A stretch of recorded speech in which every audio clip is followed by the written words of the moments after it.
Halo semua, Assalamualaikum warahmatullahi wabarakatuh. Sekarang kembali lagi ke channel saya.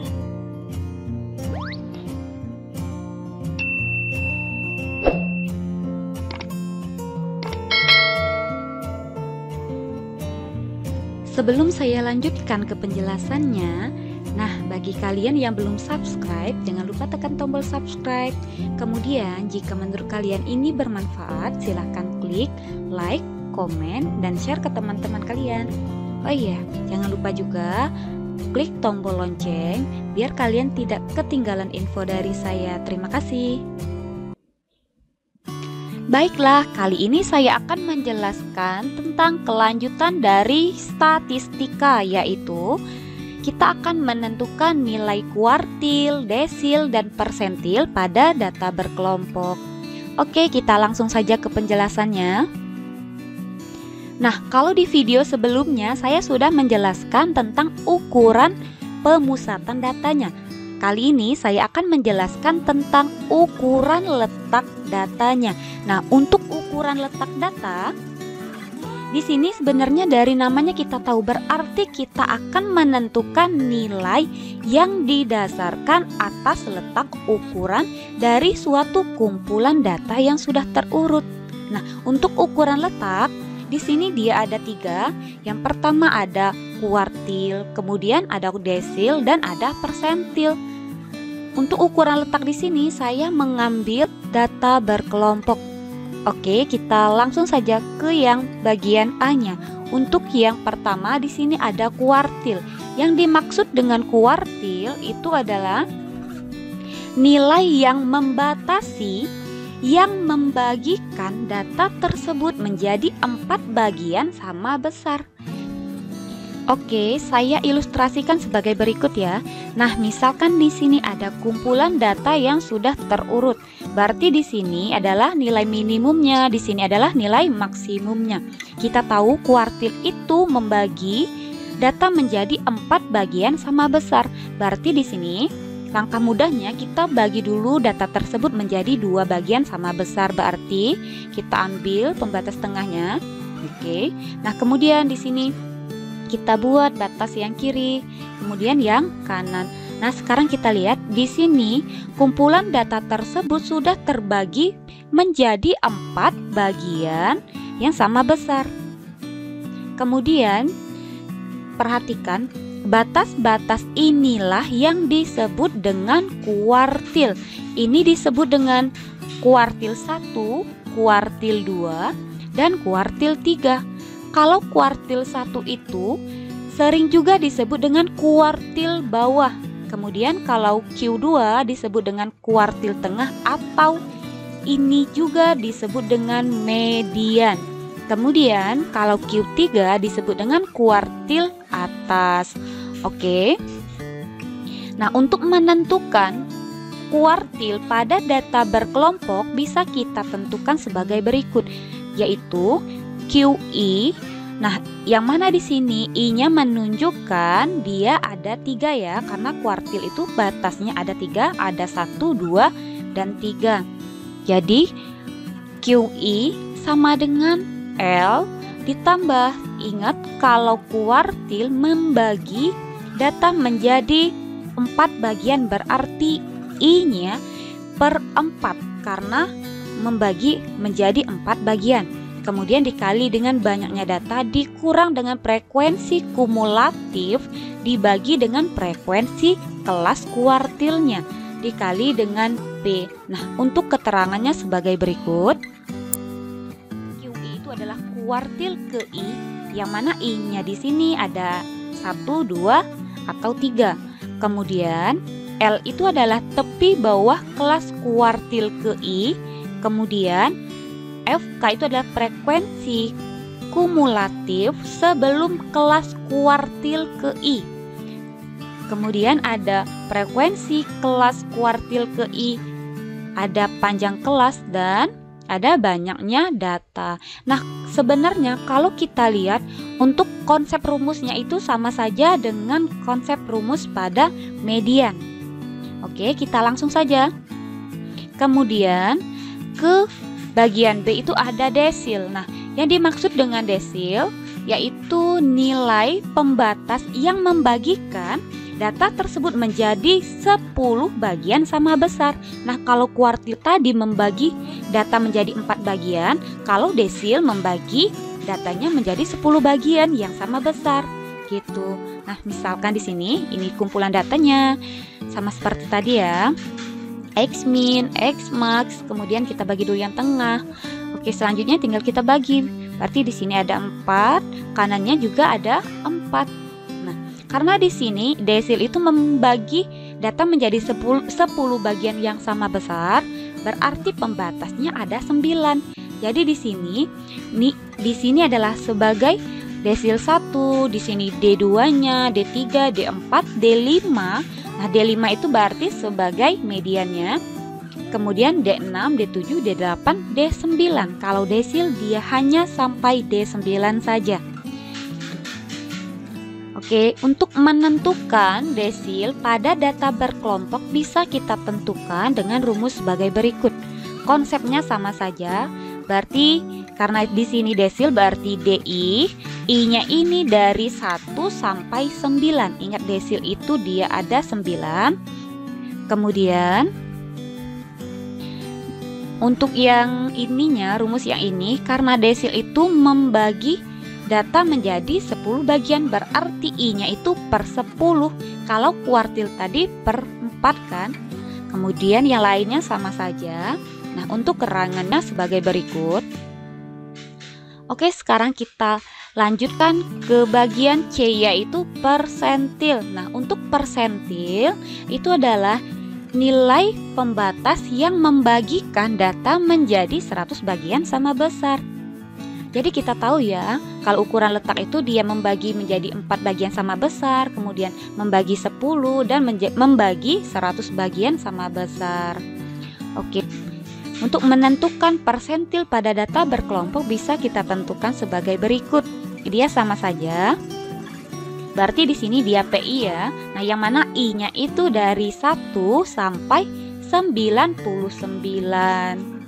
Nah, untuk yang bagian I-nya itu sama saja, cuma di sini karena dia persentil dia harus per 100. Untuk yang lainnya sama. Kemudian untuk keterangannya sebagai berikut. Oke, kita lanjut ke contoh soalnya. Nah, untuk contoh soal di sini ada nilai ulangan matematika beberapa siswa disajikan dalam tabel berikut. Bisa kalian lihat sendiri.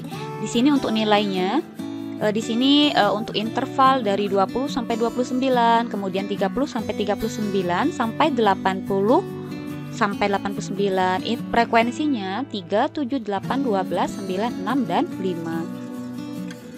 Tentukan nilai kuartil atas, desil ke-6, dan persentil ke-35. Oke, kita langsung saja ke penyelesaiannya. Untuk penyelesaiannya, sekarang perhatikan, kita buatkan tabel distribusinya. Oke, sebagai berikut ya. Kita lihat, untuk frekuensinya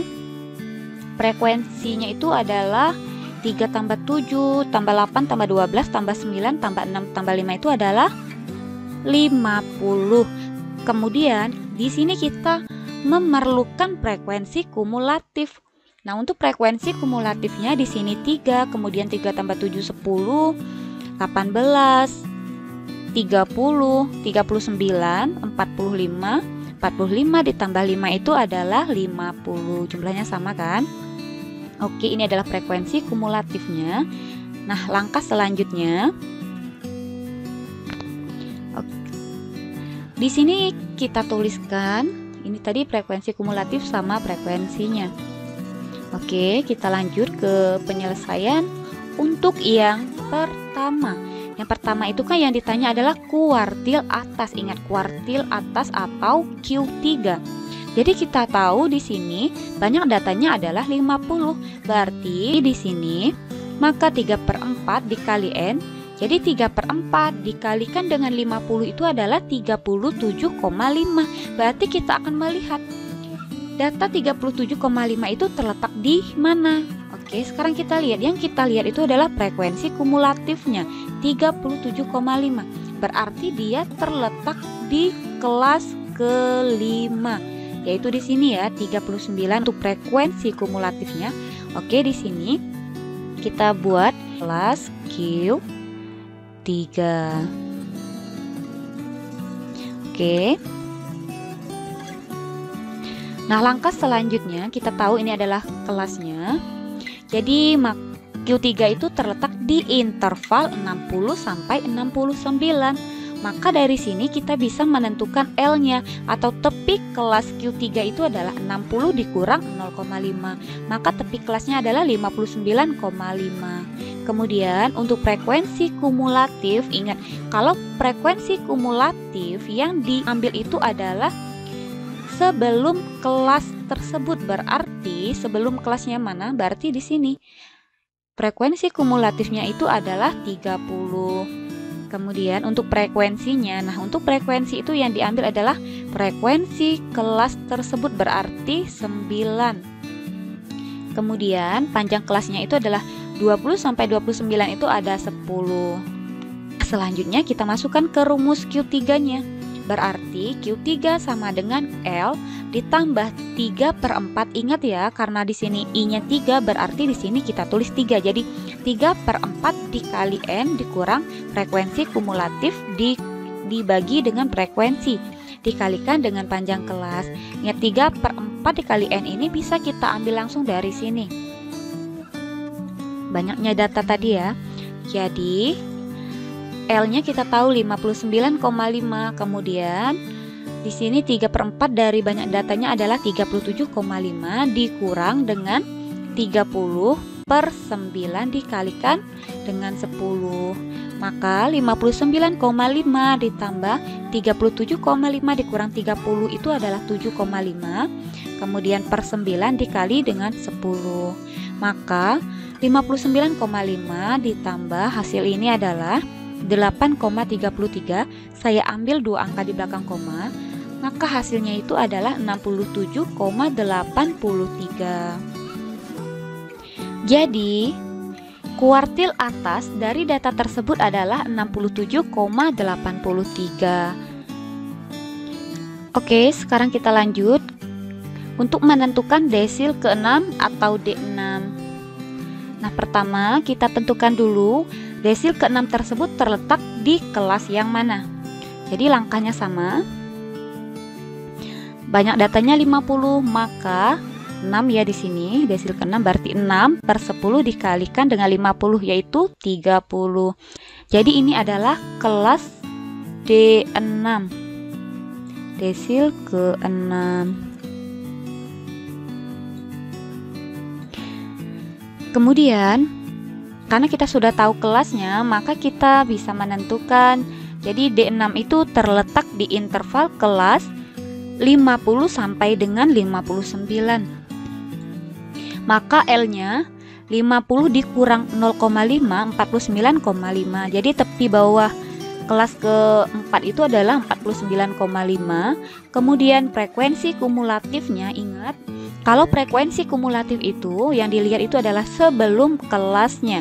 Berarti di sini sebelum kelas D6 berarti 18. Kemudian frekuensinya itu adalah 12. Oke. Panjang kelasnya sama 10. Maka selanjutnya kita masukkan ke rumusnya. Jadi D6 itu sama dengan L ditambah 6/10 dikali N dikurang FK per F dikalikan dengan P. Nah, kita tahu di sini L-nya itu adalah 49,5 ditambah 6/10 dari 50 itu adalah 30. Jadi 30 dikurang frekuensi kumulatifnya itu adalah 18. Kemudian frekuensinya itu adalah 12 dikali dengan 10. Selanjutnya, jadi 49,5 ditambah 30 dikurang 18 itu adalah 12. Jadi 12/12 dikali 10. Maka 49,5 ditambah 10. Jadi hasilnya itu adalah 59,5. Jadi desil ke-6 dari data tersebut adalah 59,5. Oke, kita lanjut ke pertanyaan yang C. Nah, di sini untuk persentil ke-35 atau P35. Langkah pertamanya sama, kita tentukan dulu kelas P35-nya terletak di mana ya. Oke, Oke, berarti 35/100 dikali 50 itu adalah 17,5. Maka kita tentukan dulu data 17,5 itu terletak di kelas keberapanya. Oke, 17,5 berarti dia terletak di kelas ini ya, di kelas ketiga. Kita buat dulu, kita tuliskan kelasnya. Ini adalah kelas P35. 35. Nah, langkah selanjutnya kita sudah tahu kelas. Kemudian di sini kita bisa menentukan intervalnya, berarti P35 tersebut terletak di interval kelas 40 sampai dengan 49. Maka L-nya itu adalah 39,5 atau tepi bawah kelas P35 itu adalah 39,5. Kemudian frekuensi kumulatifnya itu adalah 10. Frekuensi kelas P35-nya itu adalah 8, P-nya 10. Nah, langkah selanjutnya, maka kita masukkan ke rumusnya. Jadi P35 sama dengan L ditambah 35/100 dikali N dikurang FK per F dikali dengan P. Maka L-nya 39,5 ditambah 17,5 dikurang 10 dibagi 8 dikali 10. Maka 39,5 ditambah 7,5 itu 17,5 dikurang 10 ya, dibagi dengan 8 dikalikan dengan 10. Maka 39,5 ditambah 9,38. Jadi hasilnya itu adalah 48,88. Jadi persentil ke-35 data tersebut adalah 48,88.